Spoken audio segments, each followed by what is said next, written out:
Hello, Somnath કિચનમાં આપનું હાર્દિક સ્વાગત છે। તો આજે આપણે બનાવવાના છે મોમોસ। તો ચાલો એની માટેની મેં સામગ્રી તૈયાર કરી લીધી છે। તો આપણે અહીંયા બે ગાજર મોટા બે ગાજર ખમણી લીધા છે, ઝીણી ઝીણી પ્યાજ સમારી લીધી છે, અને કોબીજ છે એને મેં એકદમ બારીક સમારેલું છે, જોઈ શકો છો તમે। અને અહીંયા આપણે એક કેપ્સિકમ આખું સમારેલું છે, ઝીણી ઝીણી કટકી કરેલી છે। અને અહીંયા છે તીખું મરચાં, બે તીખા મરચાં અને આદુ મરચાંની પેસ્ટ છે। તો ચાલો આપણે અહીંયા આ બધાને પહેલાં છે ને આપણે નિમક નાખીને થોડુંક 2 મિનિટ માટે રાખી દઈશું, એટલે થોડુંક પાણી બધું નીકળી જાય। તો આપણે નિમક નાખી અને ચલાવી દઈશું। 2 ચમચી જેટલું આપણે નિમક નાખી દીધું છે।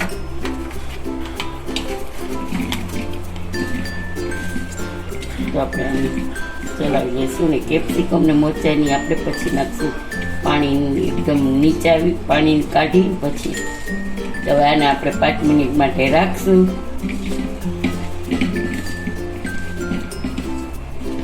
તો આપણું પાણી બધું છૂટી જશે, નીકળી જશે એકદમ, અને આ બધું વેજીટેબલથી એકદમ સરસ થઈ જશે। અહીંયા આપણે એને ઢાંકી દઈશું। તો અહીંયા આપણે મેં ચટણી છે ને 3 લાલ મરચાં સૂકા અને ટમેટા 2 બપોરે ઉકાળી લીધા હતા, જરાક મીઠું નાખી દીધું હતું। તો હવે જોઈ શકો છો કે આપણે ટમેટાની છાલ એકદમ સહેલાઈથી નીકળી જાય છે। બસ આપણે એવું જ કરવાનું છે કે ટમેટાની જે છાલ છે ને એ નીકળી જાય।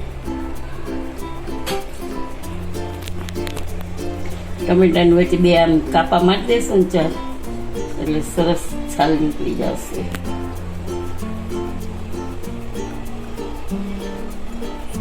પાછળનો ભાગ આપણે કાઢી નાખીશું, અને એના માટે મેં 7-8 લસણની કોળી લીધી છે, એ આપણે આમાં નાખીશું। મેં એક વાસણ રાખી દીધું છે, એમાં 1 ચમચી જેટલું જ તેલ નાખવાનું છે। તેલ વધુ નાખીશું તો કાઢી દઈશું।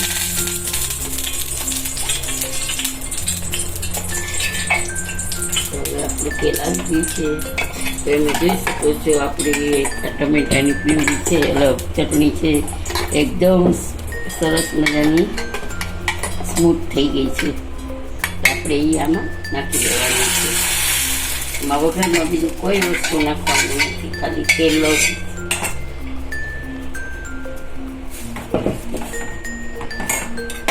પછી આપણે ગેસ ચાલુ કરી દઈશું। હવે બોળી ગયું છે જરાક, બધા બળી જાય એટલા માટે બંધ કરી દઈશું।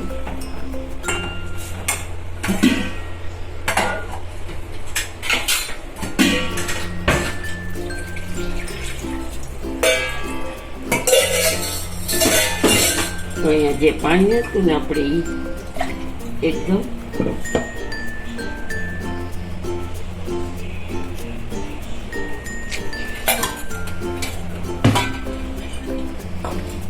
પાણી આપણે હલાવી મિક્સર જારમાંથી નાખી દઈશું। તો હવે આપણે નાખવાની છે અંદર ખાંડ,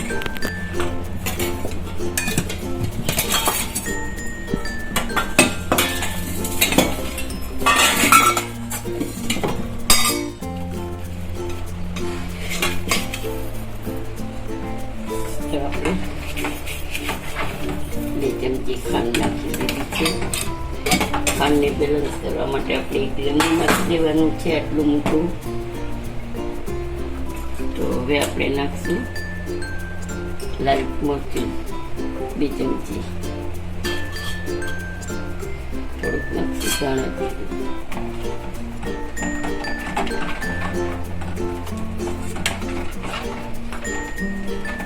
હવે આપણે નાખી દઈએ લીંબુ, પછી આપણે એને ઉકાળી લઈશું।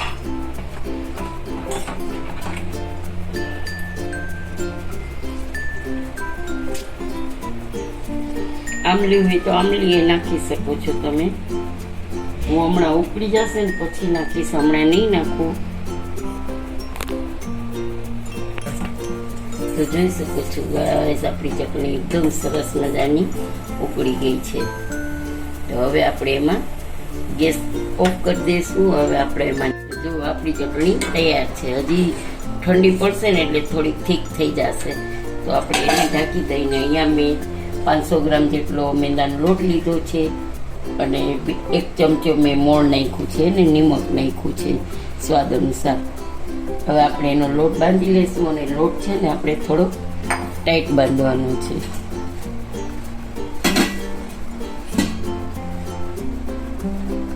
ત્યાં સુધીમાં આપણું ઓલું શાકભાજીમાં મીઠું એકદમ ભળી ગયું હશે ને તો પાણી નીતાળી દઈશું આપણે. તો જો ગાઈસ, આપણો લોટ એકદમ સ્મૂથ બની ગયો છે. હવે એને 5 મિનિટ માટે આપણે રેસ્ટ આપશું. ત્યાં સુધીમાં આપણે આપણું આ શાકભાજી સરસ થઈ ગયું છે. મોઇશ્ચરાઇઝર એકદમ નરમ પડી ગયું છે. તો હવે આપણે એને નીચીવી લઈશું પાણીમાં. પાણી કાઢી લે. તો આવી રીતે લાડુઓ વાળીને તમે કરી શકો છો અને કપડામાં એકદમ વીંટીને તમે કરી શકો છો. તો આવી રીતે આપણે બધું કાઢી લઈશું પાણી. અને આ પાણી છે ને ફેંકી નહીં દેવાનું, શાકભાજીમાં યુઝ કરી દેજો. પણ લોટ આ ગાજર ઓલા હોય ને એટલે મેં લોટમાં યુઝ નથી કર્યું, કારણ કે વ્હાઈટ મોમોસ ન થાય ને કેસરી થઈ જાય. એટલે આ પાણી હું રાખી દઈશ, કાલે રેગ્યુલર સબ્જી બનાવશું એમાં યુઝ કરી લઈશ. જોઈ શકો છો ગાઈસ, આપણી કોબી, ગાજર અને પ્યાજમાં કેટલું બધું પાણી નીકળ્યું. તો હવે હું આ પાણીને હું રાખી દઈશ અને કાલે શાકભાજીમાં યુઝ કરીશ. તો હવે આપણે એમાં મસાલો કરી લઈએ. પહેલાં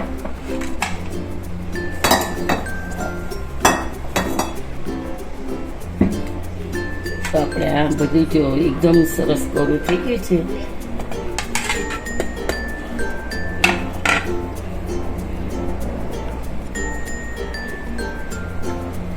હવે એમાં આપણે નિમક તો નાખેલું છે એટલે આપણે નિમક નાખશું નહીં. અને અહીંયા આપણે આ ઝીણી મરચી તીખી લીધી છે અને અહીંયા આદુ છે. એટલે તીખાશ તો આમાં હશે તો સારું લાગશે, બાકી ચટણી તો ધમાકેદાર થયું એવું લાગે છે. અને આ છે કેપ્સિકમ અને આ છે આપણે ધાણા ભાજી. તો ધાણા ભાજીને આપણે એકદમ ઝીણા સમારી લઈશું.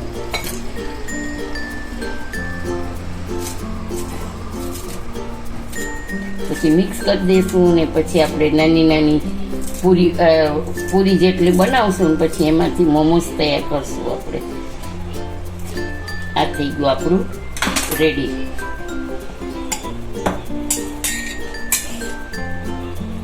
બસ આદુ, મરચાં અને કેપ્સિકમ.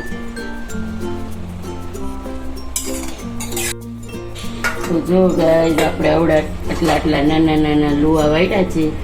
તો મેં આવી રીતે અહીંયા આટલા પૂરી વણી લીધી છે. તો આપણે આવી રીતે કિનાર પાતળી રાખશું અને પૂરી વણી લેશું. તમને ઓટા મણની જરૂર પડે તો થોડોક લેવાનું, પણ બહુ નહીં લેવાનું. કિનાર પતલી કરવાની એટલે છે ને આપણે વાળશું ને તો સરસ. એટલે આવી રીતે આટલી થિકનેસ રાખવાની છે, બહુ જાડી નહીં રાખવાની. તો હવે આપણે ચાલો મોમોસ બનાવી લઈએ.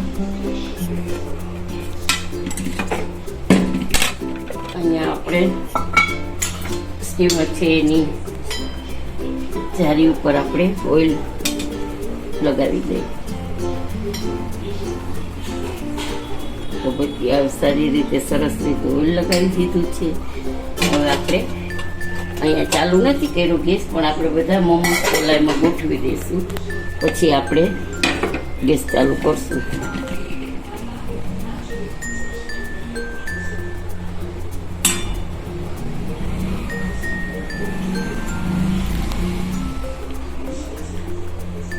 આવી રીતે આપણે આમ પ્રેસ કરતું જવાનું છે.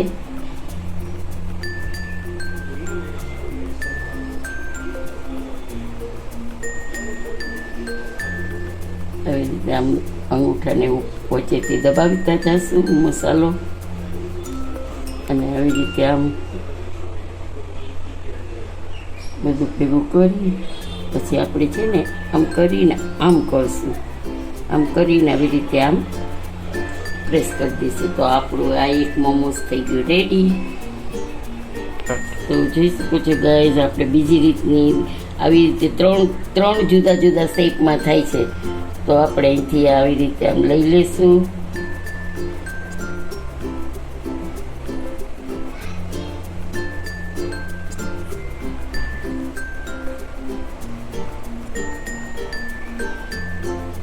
હવે આવી રીતે થઈ ગયું બાસ્કેટ જેવું. પછી આપણે આને ઉપરથી એકદમ જોઈન્ટ કરી દઈશું.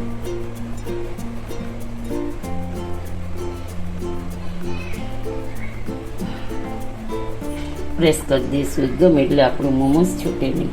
તો જોઈ શકો છો આવી રીતે. અને બીજું હજી એક જુદી રીત આ છે કે તમને જે ગમે એ તમે શેપ રાખી શકો.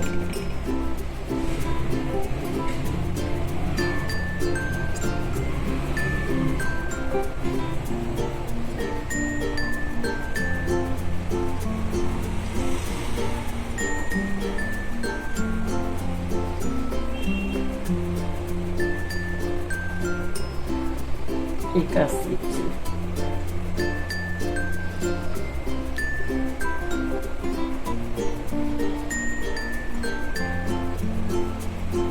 આવી રીતે તમે બનાવી શકો છો. અને પછી આમ જોઈન્ટ તો નહીં, આમ છૂટું રાખશો તો સરસ લાગશે. જુઓ એક શેપ આ થયો બરાબર. બાકી તો આપણો આ જે છે એ જ રેગ્યુલર છે.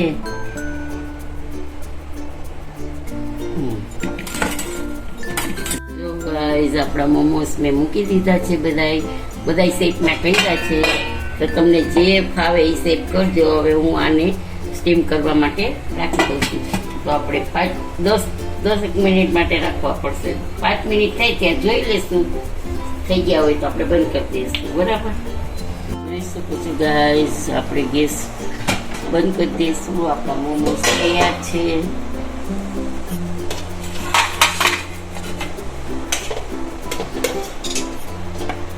તો આપણે 3 શેપના બનાવ્યા છે.